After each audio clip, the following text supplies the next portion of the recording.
Assalamualaikum. Segala puji bagi Allah yang Maha Pengasih lagi Maha Penyayang, yang telah melimpahkan rahmat serta hidayahnya kepada kita semua. Tak lupa solawat serta salam kita haturkan kepada junjungan kita Baginda Muhammad Rasulullah Shallallahu Alaihi Wasallam. Allahumma sholli ala Sayyidina Muhammad. Tafsir Al-Ibris diralat Kiai Bisri sendiri.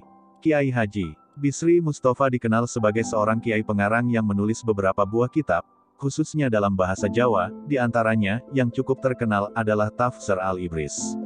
Selain dikenal sebagai seorang kiai penulis, pengasuh pondok pesantren Leteh Rembang ini juga dikenal sebagai seorang orator dan politikus.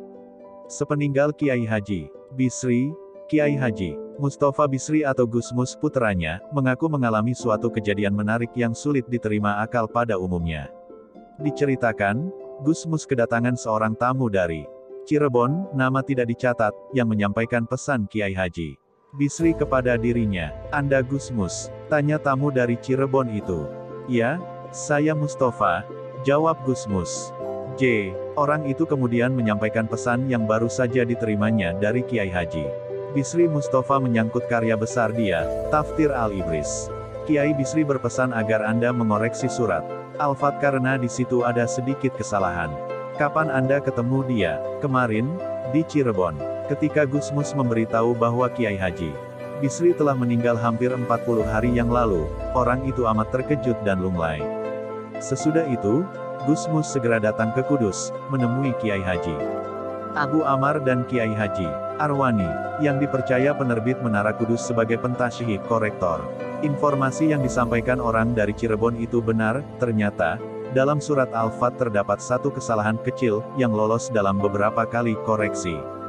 Dalam ayat ke-18 yang seharusnya berbunyi lagat radiyallahu, anil muminina, tertulis lagat radiyallahu, alal muminina. Pengalaman yang sama juga dialami Gusmus. Bedanya, yang kedua ini, yang juga dari Cirebon datang untuk menyampaikan pesan Kiai Haji Bisri agar dirinya melanjutkan karya dia yang belum sempat diselesaikan. "Anda ketemu sendiri?" tanya Gusmus. "Ya, saya ketemu sendiri di Cirebon," tutur orang itu kepada Gusmus. Keterkejutan yang sama juga dialami orang itu manakala diberi penjelasan bahwa Kiai Haji Bisri Mustafa sudah wafat. Pengalaman aneh di atas akan mempertegas kebenaran firman Allah, "Janganlah kamu mengira bahwa orang-orang yang gugur di jalan Allah itu mati.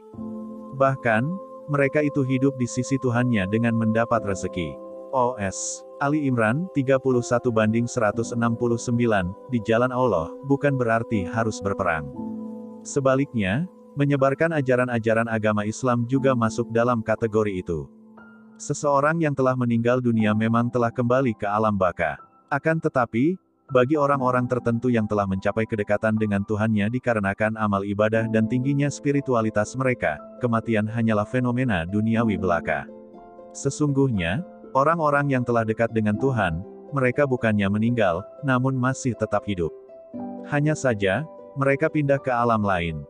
Oleh karena itu, seringkali kita mendengar para kiai, yang telah mencapai mak 4 meter tertentu, ketika meninggal dunia masih dapat menemui seseorang, bukan sekadar dalam mimpi, namun seperti di alam nyata.